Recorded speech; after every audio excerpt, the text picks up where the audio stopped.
ಶ್ರೀನಿವಾಸಪುರ, ಕರ್ನಾಟಕ ಸರ್ಕಾರ ರಾಜ್ಯದ ಜಲಸಂಪನ್ಮೂಲದ ರಕ್ಷಣೆ ಮಾಡುವ ಧ್ಯೇಯೋದ್ದೇಶದ ಗುರಿಯನ್ನು ಇಟ್ಟುಕೊಂಡು ನೀರಿದ್ದರೆ ನಾಳೆ ಎನ್ನುವ ಘೋಷಣೆಯ ಮೂಲಕ ರಾಜ್ಯದ ಕೆರೆ, ಕುಂಟೆ, ರಾಜುಕಾಲುವೆಗಳ ಒತ್ತುವರಿ ತೆರವು ಕಾರ್ಯಾಚರಣೆ ರಾಜ್ಯಾದ್ಯಂತ ಕಾರ್ಯಾಚರಣೆ ನಡೆಯುತ್ತಿದೆ.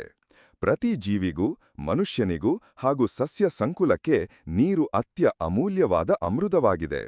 ಕೋಲಾರ ಜಿಲ್ಲೆಯ ಸಣ್ಣ ನೀರಾವರಿ ಇಲಾಖೆಯ ಅಧಿಕಾರಿಗಳೂ ಆದ ಶ್ರೀಯುತ ಹರೀಶ್, ಮುಖ್ಯ ಇಂಜಿನಿಯರ್, ಶ್ರೀನಿವಾಸಪುರ ಪಟ್ಟಣದ ಆಮಾನಿಕೆರೆಯ ಜಾಗವನ್ನು ಕೆಲವರು ಒತ್ತುವರಿ ಮಾಡಿಕೊಂಡಿದ್ದು, ಈಗ ಒತ್ತುವರಿ ತೆರವು ಕಾರ್ಯಾಚರಣೆ 5 ದಿನಗಳಿಂದ ನಡೆಯುತ್ತಿದೆ.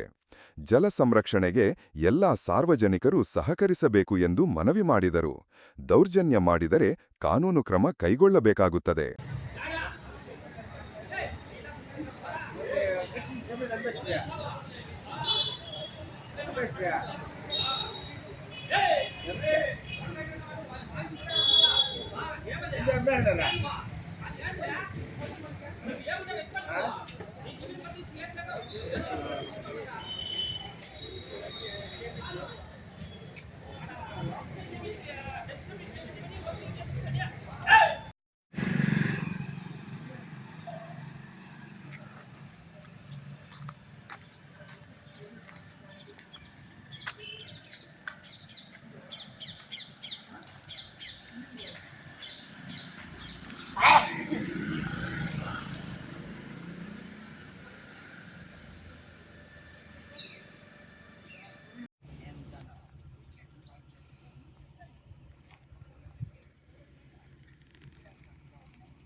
ಈ ಕಡೆ ಲಾಸ್ಟ್ ಅಲ್ಲಿ ಇರೋದು ಏನು ಬೇಡ